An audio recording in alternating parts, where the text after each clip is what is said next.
마태복음 6장 1절에서 6절 그리고 16절에서 18절 말씀을 보겠습니다. 신약성경 7페이지 또는 8페이지가 되겠습니다. 마태복음 6장 1절에서 6절 그리고 16절에서 18절을 한 절씩 교독하시겠습니다. 사람에게 보이려고 그들 앞에서 너희 의를 행하지 않도록 주의하라. 그리하지 않으면 하늘에 계신 너희 아버지께 상을 받지 못하느니라. 그러므로 기도할 때 예시가는 자가 사람에게서 영감을 받으려고 회당과 위에서 하는 것 같이 너희 앞에 납보를 불지 말라. 진실로 너희에게 이르노니 그들은 자기 상을 이미 받았느니라. 너는 구제할 때 오른손이 아닌 것을 왼손이 모르게 하여 내 구제함을 은밀하게 하라. 은밀한 중에 보시는 너희 아버지께서 갚으시리라. 또 너희는 기도할 때 의식하는 자와 같이 하지 말라. 그들은 사람에게 보이려고 회당과 근거리 어디에 서서 기도하기를 좋아하는가. 내가 진실로 너희에게 이르노니 그들은 자기 상을 이미 받았느니라. 너는 기도할 때 내 방에 들어가 문을 닫고 은밀한 중에 계신 내 아버지께 기도하라. 은밀한 중에 보시는 내 아버지께서 갚으시리라. 16절입니다. 금식할 때 너희는 의식하는 자들과 같이 슬픈 기색을 보이지 말라. 그들은 금식하는 것을 사람에게 보이려고 얼굴을 흉하게 하느니라. 내가 진실로 너희에게 이르노니 그들은 자기 상을 이미 받았느니라. 너는 금식할 때 머리에 기름을 바르고 얼굴을 씻으라. 함께 읽겠습니다. 이는 금식하는 자로 사람에게 보이지 않고 오직 은밀한 중에 계신 내 아버지께 보이게 하려 함이라. 은밀한 중에 보시는 내 아버지께서 갚으시리라. 아멘. 작년 3부 시신자 정기영 목사입니다. 교회에서 갑작스럽게 작년 3부로 가라고 해서 왔습니다. 사실 그 소식 듣고 굉장히 좀 두렵고 겁이 났습니다. 작년 3부가 저희 동북교회 허리 아닙니까? 산전수전 다 겪어가면서 신앙이 제일 좋으신 분들 여기에 모였고요. 그래서 참 고민이 되고 어떻게 하면 작년 3부를 안 올라갈 수 있을까? 굉장히 고민을 많이 했습니다. 근데 뭐 오갈 데도 없고 작년 3부 안 가면은 동부교회에서 나가야 될 것 같아가지고 순정한 마음으로 오게 되었습니다. 저는 작년 3부에서 한 가지 생각을 갖고 있습니다. 작년 3부에 계시는 분들하고 지내면서 제 신앙이 엄청나게 자라야겠다 그런 생각을 하게 됐습니다. 그래서 참 부족하지만 또 기도하면서 또 제가 할 수 있는 노력을 열심히 하면서 우리 작년 3부와 함께 1년 동안 또 멋진 또 신앙의 경주를 하려고 합니다. 많이 도와주시고 저도 부족하지만 열심히 기도로 애를 쓰겠습니다. 수년 전에 저는 그 목회와 관련된 어떤 책을 읽다가 충격을 받은 적이 있습니다. 왜냐하면 글로 표현되었지만 그 저자의 인격 그리고 건강하고 그 바른 신앙이 그 책 한 구절 한 구절에 그대로 다 나타나는 것입니다. 사실 저도 이제 목회 세계에 대해서 알 만큼 알지 않습니까? 대화를 하거나 글을 쓸 때 이게 이미지 관리를 위해서 쓰는 건지 아니면 그 사람이 진심으로 이렇게 이야기하는지 그 정도는 이제 구분합니다. 근데 글로 표현됐는데 그 저자의 인격 그리고 깊이 있고 정직하고 건강한 신앙이 그대로 나타나 있는 거예요. 사실 우리가 누군가 개인적으로 만나서 교제하고 공적인 자리에서 모든 것을 오픈하는 것 같지만 그래서 그 신앙에 대해서 참 훌륭하다 이렇게 생각하지만 심지어 예배 시간에 설교를 들어도 우리는 상대방에 대해서 잘 알 수가 없습니다. 왜냐하면 겉으로 드러나는 우리의 모습과 실제 삶은 많이 다르기 때문입니다. 그런데 어떻게 그분은 자신의 연약함을 그렇게 정직하게 또 자신의 신앙의 인격을 여과 없이 그렇게 정직하게 드러낼 수 있을까? 그러면서 동시에 그의 신앙의 삶이 참 이처럼 아름다울 수 있을까? 이게 저의 퀘스천 마크였습니다. 제가 좀 많이 생각을 했어요. 그리고 저는 이 질문에 대한 대답을 찾았습니다. 이것은 그분이 사람들 아니고 하나님 앞에서 살고 있기 때문이다 라는 결론을 내렸습니다. 예수 믿는 우리는 비록 이 세상에서 살아가고 있지만 하나님께 속한 사람이며 하나님께 영광을 돌리도록 부름을 받은 사람이고 이 세상과 구별된 사람입니다. 그래서 우리의 모든 생각, 감정, 삶의 방식, 기준을 하나님의 관점으로 바꾸고 사람들 앞이 아니고 하나님 앞에서 살아가는 사람들입니다. 그래서 오늘 1절 말씀은 이렇게 말하고 있습니다. 사람에게 보이려고 그들 앞에서 너의 의를 행치 않도록 주의하라. 그리하지 않으면 하늘에 계신 너희 아버지께 상을 받지 못하느니라. 마태복음 6장은 예수님을 따르는 모든 제자들에게 요구되는 하나님의 백성으로서의 삶을 규정하고 있는 이 산상설교의 중간 부분에 딱 해당됩니다.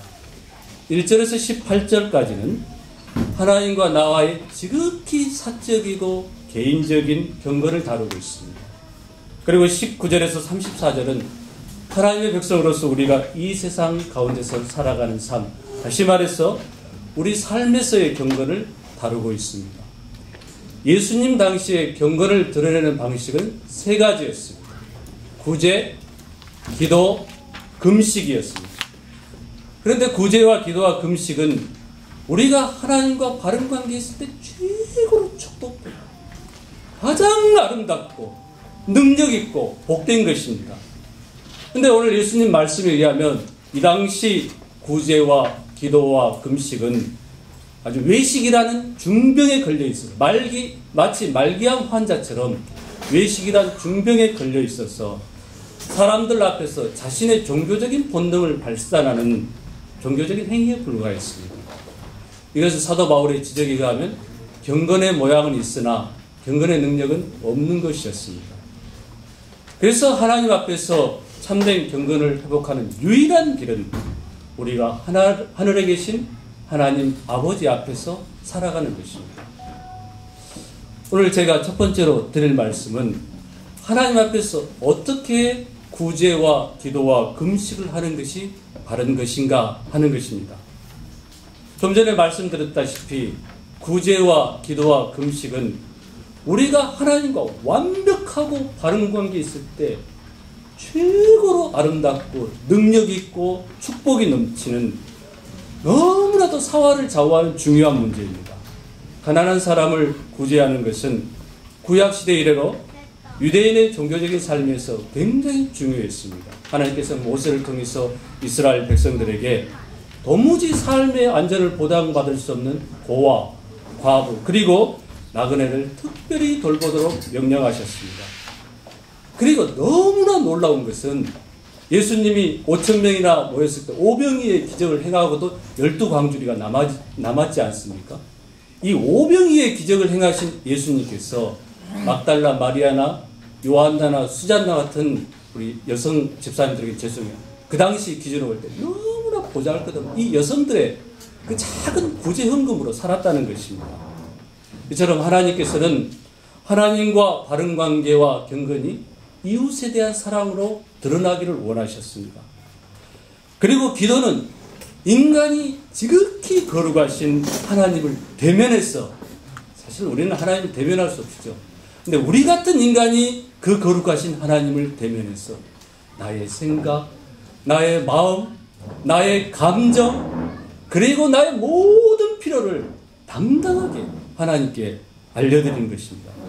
요즘 우리나라 사회가 민주화가 돼서 대통령이나 또 회사 사장님에게도 내 할 말 다 합니다. 그리고 인터넷에 비난하는 글을 올리기도 합니다. 그럼에도 불구하고 우리가 대통령이나 내가 근무하고 있는 회사의 오너 사장을 만났을 때 나의 생각과 나의 요구사항을 알리는 것 굉장히 어려운 일입니다. 우리 사람들 사이도 이 정도인데 하나님은 오죽하겠습니까? 어떻게 피조물에 불과한 인간이 특히 매일 죄를 먹고 마시고 죄의 심창을 뒹굴면서 짐승 같은 우리가 그 지극히 거룩하시고 순결하시고 완벽하신, 감히 인간이 범접할 수 없는 그 영광 가운데 계신 하나님 앞에 나아가서 나의 마음과 생각과 감정과 절망과 희노애락과 모든 필요를 다 알릴 수가 있겠습니까? 당대 최고의 의인으로 자타가 공연했던 선지자 이사야는 지극히 거룩하신 하나님 앞에, 그 보좌 앞에 나아가서, 성전에 나아가서 자신의 경험을 이렇게 고백했습니다. 이사야 6장 5절 보면, 그때 내가 말하되 바로다 나여 망하게 되었도다. 나는 입술이 부정한 사람이요 나는 입술이 부정한 백성 중에 거주하면서 만군의 여호와이신 왕을 배웠음이라다 하였더라.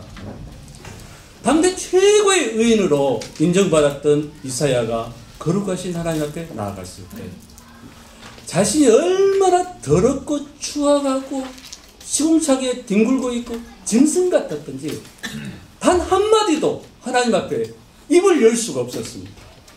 나중에 천사가 그 제단 숯불에는 숯으로 이사야 입을 찢었을 때 비로소 입을 열 수가 있었습니다. 근데 우리 주 예수께서 성전의 휘장을 완전히 찢으시고 하늘의 지성소에 들어가심으로써 우리에게 참 엄청난 특권을 주셨습니다. 그것은 우리가 언제 어디서든지 내가 어떤 형편에 있든지 지극히 거룩하신 하나님 앞에 나아가서 나의 입술, 이 입술에서 나온 말과 언어를 통해서 하나님께 나의 마음, 나의 생각을 과연 이런 감정을 하나님께 토해내도 될까요? 하는 그런 모든 감정, 그리고 나의 모든 필요를 알릴 수 있게 되었습니다. 그래서 우리의 기도는 저 사람 기도 잘한다, 저 사람 왜 저런 식으로 기도하지?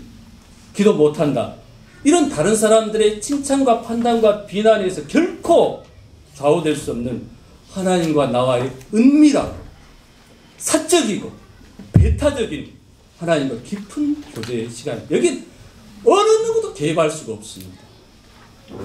특히 금식이라고 하는 것은 인생의 그 심각한 위기를 맞이해서, 제가 한 2주 전에 어떤 신문을 보니까 대한민국에서 제일 불행하다고 느끼는 부류, 그리고 제일 행복하다고 느끼는 부류 조사를 해놨더라고요. 가장 불행하다고 느끼는 부류 40대입니다. 작년 3부. 그래서 제가 작년 3부로 가라 해서 굉장히 걱정이 됐습니다. 이 어쩌지? 대한민국 국민에게 다 조사해보니까 대한민국이 제일 불행하다고 느끼는 세대가 40대였어요. 아프다고 못하고. 누구에게 내 사정도 얘기해. 그러나 집을 지켜야 돼. 제일 행복한 부류는 누구인가? 그 우리가 아니기 때문에 얘기 안 하고 싶어요. 그 얘기 들으면 갑자기 마음속에 분노가 솟아오르기 때문에. 이 인생의 심각한 위기, 그리고 슬픔과 고통이라는 이 절박한 상황 가운데서 내가 과연 살 수 있을까? 죽을 수 있을까? 나 자신도 확신할 수 없는 그 절박한 상황 가운데서 때로는 새로운 출발과 새로운 시작이라는 그 결단의 순간에서 하나님의 도우심, 하나님의 은혜, 또 하나님의 계획을 기다리면서 인간의 모든 의지, 능력, 모든 노력을 포기하고 오직 하나님의 처음만 기다린 것입니다. 하나님 오케이 하면 되는 겁니다. 안 돼도 되는 거예요. 갈렙이 출애굽했어요. 자신이 40대예요. 위대한 믿음의 비전을 받았어요. 취업할 가능성 0%입니다. 저는 마이너스라고 얘기하고 싶어요. 광야에서 무슨 취업할 수 있어요? 아무런 가능성 없거든요. 그리고 거기서 믿음을 지킨 사람 누가 있어요? 자신하고 여호수아 딱 2사람밖에 없어요. 자신의 선생했던 모세, 뭐 그런 정도예요. 뭐 제사장이라고 앞에서 까불고 있는 아론도 얼마 후에 우상 만들고 뒤집어져 버려요. 그래서 인간은 모든 노력과 지혜와 가능성 다 포기하고 하나님의 처분만 기다리고 오케이? No. 그래서 기도라고 하는 것이 나의 입술로 드리는 그 기도라면, 나의 입술로 하나님께 드리는 기도라면, 금식이라고 하는 것은 나의 몸으로, 나의 온 인격과 존재로 하나님께 드리는 기도라고 말할 수가 있습니다. 그런데 오늘 주님께서 말씀하시는 것은 이처럼 중요한 구제와 기도와 금식을 과연 우리가 어떻게 하는 것이 바른 것이냐 하는 것입니다. 예수님 당시 사람들은 구제와 기도와 금식을 사람들 앞에 나를 드러내고 과시하는 것으로 생각했습니다. 그런가 하면 어떤 사람들은 소수이겠지만 아무도 모르게 은밀하게 하는 사람들이 있었습니다. 예수님 당시에 자신의 경건과 신앙을 드러내고 자랑했던 대표적인 사람은 바리새인들이었습니다. 그들은 자선을 베풀고 기부하고 구제하기 위해서 사람을 불러 먹을 때 나팔을 불렀습니다. 그래서 이 사람들은 한 손에는 나팔, 종이 있습니다. 그리고 다른 한 손에는 동전이 있습니다. 한 손에는 나팔을, 한 손에는 동전을. 기도는 어떻게 했죠? 한 손에는 나팔을, 한 손에는 불항아리들. 근데 이 예수님 당시 이 바리새인들은 한 손에는 나팔을, 한 손에는 동전을. 뿐만 아니라 이들은 기도할 때도 회당이나 큰 거리 어귀에 서서 사람들이 가능한 한 눈에 잘 띌 수 있는 장소를 선택했습니다. 그리고 이들은 금식할 때에도 꼭 사람들에게 인정받기 위해서 슬픈 표정, 그리고 머리는 헝클어지게, 그리고 얼굴을 굉장히 흉하게 만들었습니다. 2절 상반절 앞부분 보면 이렇게 되어 있습니다. 그러므로 구제할 때 외식하는 자가 사람에게서 영광을 받으려고 회당과 거리에서 하는 것 같이 너희 앞에 나팔을 불지 말라. 5절 앞부분 또 너희는 기도할 때 외식하는 자와 같이 하지 말라. 그들은 사람에게 보이려고 회당과 큰 거리 어귀에 서서 기도하기를 좋아하느니라. 16절 앞부분 금식할 때 너희는 외식하는 자들과 같이 슬픈 기색을 보이지 말라. 그들은 금식하는 것을 사람에게 보이려고 얼굴을 흉하게 하느니라. 오늘 우리는 이 말씀을 들으면서 이 인간들에 대해서 조롱하고 넘어가기 쉽습니다. 물론 우리는 헌금을 하거나 누군가를 돕기 위해서 나팔을 불지는 않습니다. 그러나 기부자나 기부금이나 헌금자 명단에 내 이름이 있는지 반복적으로 확인합니다. 혹시라도 신문에 기사화되었다면 그 신문을 스크랩해서 보관하거나 아니면 게시해 놓을 것입니다. 또 우리는 바리새인들처럼 달구벌대로해서 기도하지는 않지만 내가 참석하는 기도 모임이 누군가에게 알려지기를 원합니다. 그리고 내가 얼마나 열심히 기도하고 있는지 여기저기 광고합니다. 여러분, 목사님들 교회 오면은 목회자들이 기도 제목 주지요. 기도해달라고. 제 솔직한 고백을 하는데요. 기도 제목을 줬는데 워낙 사람이 많이 만나다 보니까 기도 부탁을 받았다는 사실 잊어버린 거예요. 그리고 얼마 후에 이분을 만났는데 그분이 목사님이 기도해 주셔서 제 기도가 응답됐습니다. 저는 어떻게 해야 될까요? 아마 제가 당신이 기도해줬다는, 기도 부탁했다는 사실 이랬을 뿐만 아니라 기도 안 했다는 걸 알았다면 그분은 저를 십자가에 못 박았을 겁니다. 제가 그때부터 하는 일이 있습니다. 반드시 메모를 합니다. 무슨 수를 써서라도 메모를 합니다. 그리고 제가 바로 그 자리에서 기도합니다. 그분은 모르겠지만 기도합니다. 자원이 한 번은 기도했다는 것을 제 머릿속에 좀 인식을 하기 위해서.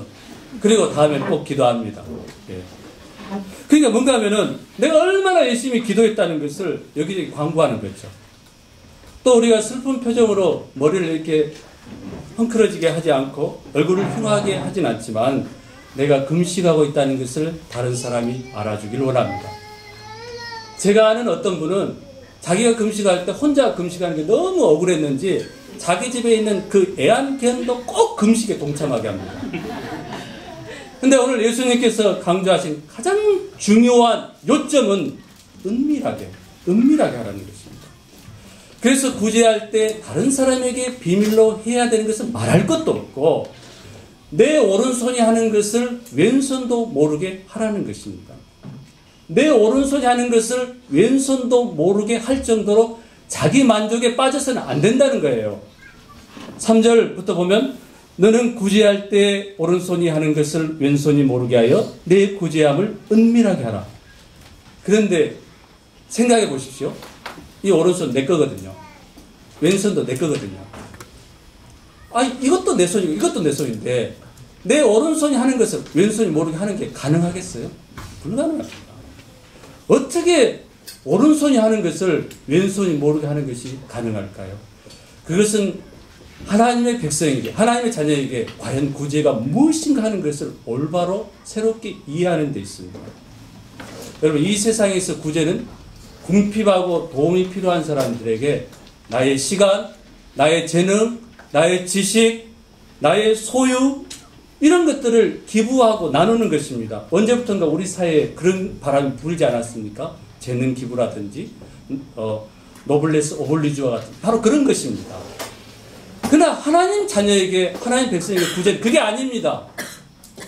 하나님의 자녀에게서 구제는 내가 하나님께 받은 것의 일부를 옆에 있는 다른 사람을 통해서 하나님께 돌려드리는 것입니다.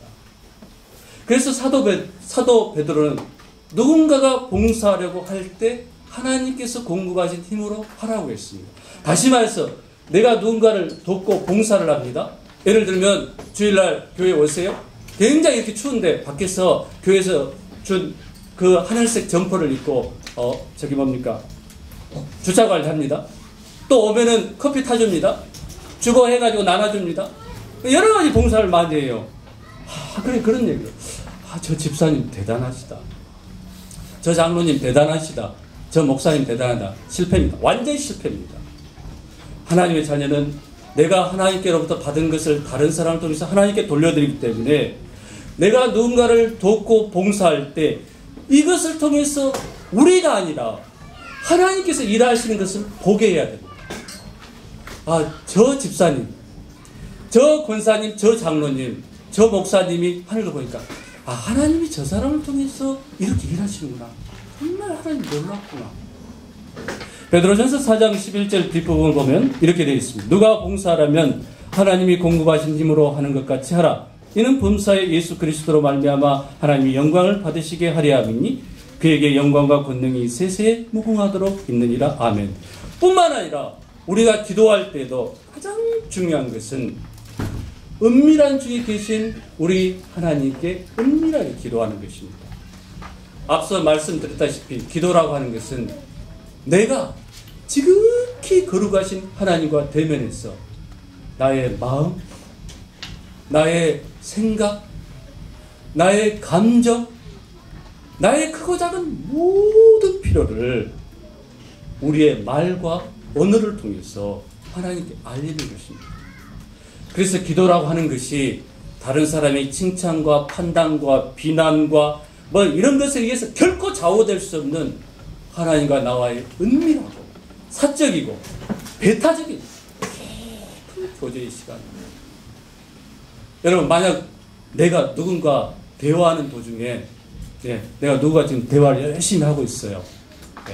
근데 그 사람하고 눈 맞추지 않고 옆에 보면서 대화하면은 이게 정상적인 대화가 되겠습니까? 이것보다 더 무리하고 불쾌한 것은 없을 것입니다. 내가 지금 대통령이나 회사의 사장을 만나서 굉장히 중요한 문제를 의논하고 있어요. 나의 아주 남모르는 고충에 대한 문제, 또는 나의 어떤 연봉 협상이라든지, 또는 그 굉장히 중요한 나의 인사 문제를 지금 의논하고 있는 거예요. 근데 옆에 부장 삑 쳐다보면서 다른 사원들 쳐다보면서 이렇게 대화한다고 한번 해보세요. 바로 쫓겨납니다. 그래서 하나님께 드리는 우리의 기도의 핵심은 은밀한 가운데 진실함이 있습니다. 뿐만 아니라 우리 인생의 심각한 위기와 슬픔과 고통이라는 절박한 상황에서 다 이거 경험해 보셨죠? 벌써 인생 40년, 50년을 살았다고 하는 것은 이미 이걸 지금 통과해서 오고 있는 것입니다. 지금도 이런 상황 가운데 있을 수가 있고, 인생의 심각한 위기와 슬픔과 질병, 죽음에 이르는 그 질병 또는 고통이라는 그 절박한 상황이 있어. 때로는 지금 내가 과연 새 출발할 수 있을까 생각됐는데, 하나님의 말씀을 듣고 새롭게 시도해도 되겠구나, 새롭게 출발해도 되겠구나, 이 새로운 계획과 출발이라는 결단을 내리면서 오직 하나님의 도우심, 또 하나님의 은혜, 하나님의 계획을 바라면서 금식할 때 어느 누구도 모르게 티를 내지 않도록 하는 게 굉장히 중요해요. 심지어 배우자도 모를 정도로 티를 내지 않고 하는 게 참 중요합니다. 왜냐하면 나의 이 인간의 의지와 노력과 능력과 가능성과 모든 것을 다 포기하고 오직 하나님 내 처음만 기다리는 이 금식이라고 하는 것을 하나님 한 분께만 초점이 맞춰져야 돼요. 그래서 6절 앞부분은 이렇게 말씀하고 있습니다. 너는 기도할 때 내 골방에 들어가 문을 닫고 은밀한 중에 계신 내 아버지께 기도하라. 그리고 17절 너는 금식할 때 머리에 기름을 바르고 얼굴을 씻으라. 하나님께서 초점을 가지고 지금 뭐 메이크업하고 뭐 머리에 기름 바르고 올백하라 그런 얘기가 아니고 초점을 하나님께 모든 것을 지금 하나님 처음만 기다리고 있기 때문에. 두 번째로 그러면 바리새인들이 구제하고 기도하고 금식하면서 경건을 실천했던 이유는 어디에 있었을까요? 원래 바리새인들은 사람을 기쁘시게 했던 자들입니다. 그래서 그들은 사람에게 보이고자 구제했고 기도하고 금식했습니다. 또 사람에게 칭찬을 받고자 구제하고 기도하고 금식했습니다. 네, 예수님께서는 이런 종교적인 열정, 이런 종교적인 행위, 이런 종교적인 경건을 외식이라고 말씀하셨습니다. 우리 생각에는 바리새인들, 이 인간들 아예 안 되긴 한데 여러분 이 당시에 가장 신앙이 좋았던 사람이 바리새인입니다. 우리는 바리새인 발끝도 못 따라갑니다. 근데 예수님께서는 이런 종교적인 열정과 행위를, 그런 경건을 외식이라고 말씀하셨습니다. 우리 한글 성경에서 외식하는 사람, 외식하는 자라고 번역된 이 단어는 원래 헬라어로 연극 배우를 가리킵니다. 배우는 자기 마음에 아무 뭐 감정도 없고 생각도 없고 느낌도 없고 아무것도 없어도 주어진 각본에 따라서 때로는 실제보다 훨씬 더 리얼하게 말하고 감정이입하고 흉내내고 행동합니다. 그래서 무대 위에 선 배우는 자기 자신이 아니고 가상의 어떤 인물을 연기하고 있는 것입니다. 하나님과 관계에서 외식하고 있는 사람도 마찬가지입니다. 그는 마치 무대 위에 선 배우처럼 사람에게 보이기 위해서 구제하고 기도하고 금식하고 있어요. 너무 경건. 모든 사람이 다 생각하기 너무나 경건한 거예요. 그리고 감동적인 연기를 하는 거예요. 얼마나 탁월하게 연기를 했던지 당대 1세기의 유대사회 전체를 다 속인 겁니다. 제자들까지 속였어요. 예수님까지는 속이지 못했지만. 그래서 때로는 이걸 보고 무슨 사람들이 막 눈물을 쏙쏙 빼면서 감동을 하는 거예요. 근데 이 사람의 신앙과 경건과 삶의 동기는 사람들에게 칭찬과 박수를 받는 것입니다. 그래서 그는 다른 사람의 유익을 위해서 아니고 자신의 이름을 위해서, 자신의 유익을 위해서 구제를 하는 겁니다. 또 하나님을 은밀한 가운데 만나고 모든 것을 하나님의 처분에 맡기기 위해서 기도하고 금식하는 것이 아니라 사람들 앞에서 자신을 나타내고 드러내기 위해서 기도하고 금식을 했습니다. 다시 말해서 나의 신앙과 경건을 드러내고 과시하기 위해서 하나님을 이용하고 사람을 이용하고 이 기독교란 종교를 이용한 것입니다. 그러나 하나님의 자녀가 구제하고 기도하고 금식하는 자리는 은밀한 중에 계시는 하나님께, 그 은밀한 중에 계시는 하나님께서 은밀한 중에 보시는 거예요. 하나님의 자녀가 구제를 했다. 하나님의 자녀가 기도를 했다. 하나님의 자녀가 금식을 했다. 하나님께서는 우주를 올스톱 시키는, 물론 우주를 올스톱 시키지는 않죠. 그러나 우주를 올스톱 시키겠다는 그런 생각을 갖고 그 은밀한 중에 계신 하나님께서 은밀하게 보시는 거예요. 제가 왜 저렇게 통곡하면서 아무도 보지 못하는데 그 은밀한 가운데서 눈물 콧물 다 쏟으면서 기도할까? 제가 얼마 전까지도 뭐 잘 나간다고 난리치고 뭐 아파트 좋은 데 사고 교회 할 때 외제차 타고 난리 법석을 띄었는데 왜 제가 저렇게 금식하면서 가슴을 찢고 통곡합니다. 그 은밀한 중에 계신 하나님께서 은밀하게 보십니다. 다른 사람에게 뭐 간식 먹을 때 빵 한 조각이라도 가게 되면 눈을 이렇게 부라리면서 쳐다봤는데 제가 오늘 왜 저러지? 왜 갑자기 이렇게 자기 것을 이렇게 돈 지폐 꺼내가지고 다른 사람 은밀한 중에 돕지? 하나님 은밀한 중에 계신 하나님께서 은밀하게 보십니다. 그래서 사람들 앞에 보이는 칭찬과 경건은 아무리 감동적이고 그럴듯해도 100% 무가치하고 쓸모없는 짓에 불과합니다. 그러나 하나님 앞에서 우리의 경건과 신앙은 이 세상 어느 누가 알아주지 않아도 너무나도 고귀하고 아름답고 진정한 경건인 것입니다. 왜냐하면 이와 같은 구제와 기도와 금식만이 하나님 주시는 기쁨, 확신, 응답, 그리고 약속된 축복을 얻을 수 있기 때문입니다.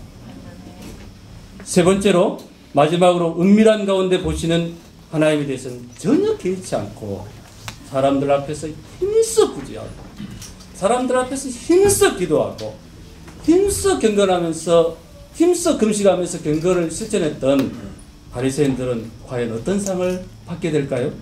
예, 1절 볼까요? 사람에게 보이려고 그들 앞에서 너희를 행하지 않도록 주의하라. 그리하지 아니하면 하늘에 계신 너희 아버지께 상을 받지 못하느니라.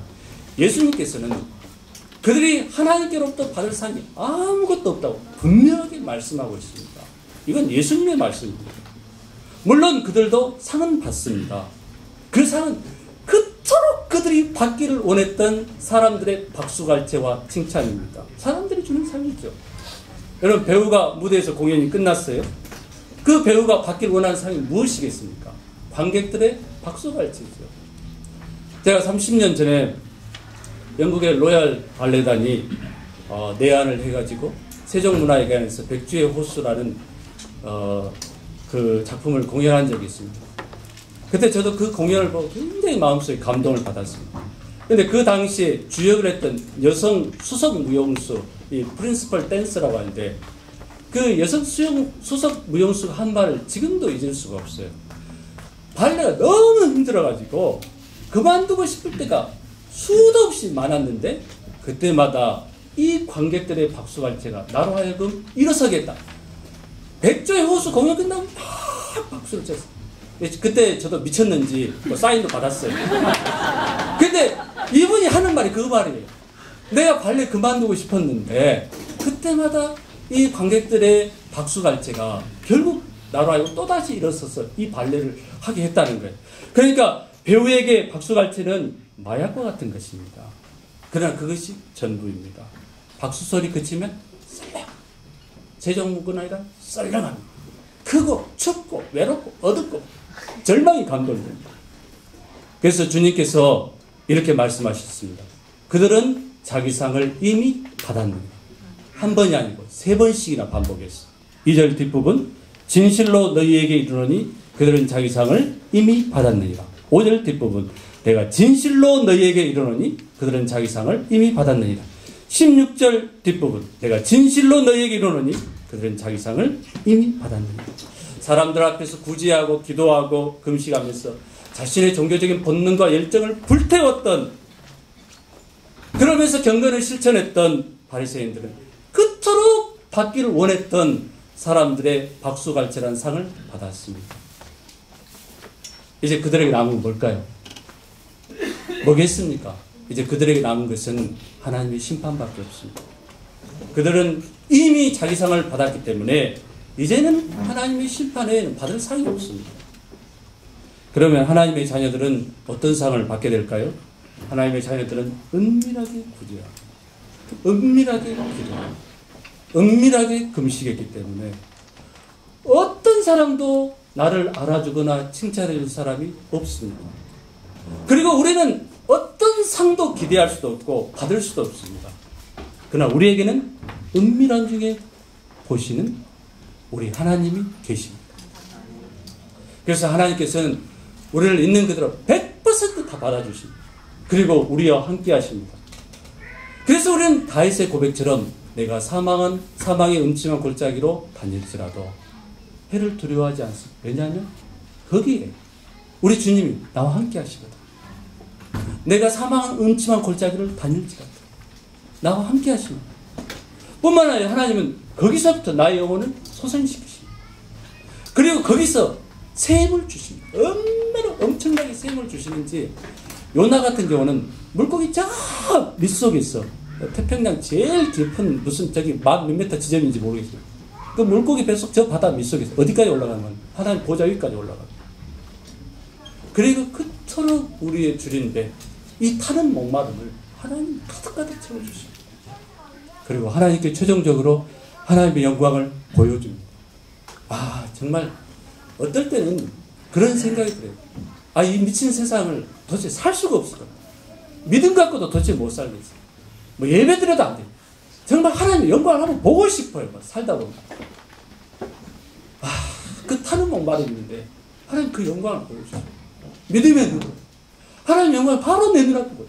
미치도록 그 영광 안에 막 헤매는 거예요. 베드로처럼. 그래서 무슨 말 하는지도 모르고 주여 여기가 좋사오니. 정말 우리에게 이 영광이 필요합니다. 하나님 그 영광을 보여주십니다.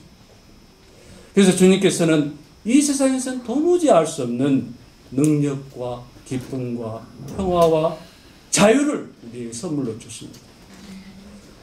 여러분, 사람에게 보이고 칭찬받기 위해서, 또는 오늘이 주일이기 때문에 종교적인 습관과 일주일의 사이클을 따라서 혹시 이 자리에 계십니까? 저는 그런 분은 이 자리에 없다고 봐요. 예. 아니면 은밀한 중에 보시는 하나님 앞에서 나의 마음과 나의 생각과 나의 모든 그 감정과 모든 필요를, 또 나의 형편을 쏟아놓고 기도하며 금식하며 구제하며 하나님과의 바른 관계로 오늘 하루를 시작하기 위해서 오늘 이 자리에 계십니까? 원하기는 오늘 모두 이 주님의 말씀을 기억하면서 우리 모두 기도와 금식과 구제와 이 경건의 삶이 은밀한 중에 보시는 하나님 앞에서 이루어지기를 진실로 원합니다. 그래서 올해 1년 동안 범사에 하나님의 영광을 구하며 하나님이 주신 그 신실하신 응답, 그리고 기쁨과 자유와 능력과 위대한 승리와 하늘의 상으로 충만하게 되기를 축원합니다. 기도하겠습니다. 은밀한 중에 우리를 보시며 이 세상이 줄 수 없는 하늘의 능력과 축복과 하나님 자신을 우리에게 주시는 주 예수여, 우리가 오늘 이 자리에 있는 것은 사람 때문도 아니요, 주일이기 때문도 아니요, 종교적인 습관이나 사이클 때문도 아니요, 하나님께서 오늘 우리를 이 자리로 부르셨기 때문입니다. 그래서 오늘 우리가 함께 모여서 하는 모든 예배, 기도, 금식, 교제 전부 다 하나님 앞에서 이루어지기를 원하옵니다. 무엇보다도 하나님께서 이 40-50년 동안 우리에게 주신 게 너무나도 많은데, 하나님 아버지, 이제는 우리가 이 모든 것을 다른 사람 통해서 하나님께 돌려드리면서 우리의 남은 반환점 지난 이 남은 인생을 살아가게 하여 주시옵소서. 그리고 우리의 그 미련하고 어설픈 혀로 우리의 마음과 생각과 감정과 모든 필요를 하나님께 아뢰고, 또 삶의 위기와 인생의 새로운 순간에 하나님의 도우심과 은혜와 개입을 전적으로 기다리면서 모든 것을 하나님의 처분에 맡기면서 온몸으로 우리 오늘부터 기도하기를 원합니다. 그래서 우리의 인생이 사람들의 박수갈채와 동북의 교인들의 칭찬으로 끝나는 것이 아니라 정말 은밀하신 중에 보시는 그 하나님 앞에서 이루어지게 해주시옵소서. 그래서 하나님이 우리를 받아주시고 임마누엘로 함께하여 주시고 우리의 영혼과 삶을 소생시켜 주시고 하나님 주신 기쁨과 능력과 평화와 승리와 위대한 하늘의 상급으로 충만한 우리 작년 3부 모든 가족들, 자녀들 될 수 있도록 축복하여 주시옵소서. 예수님 이름으로 기도드립니다. 아멘.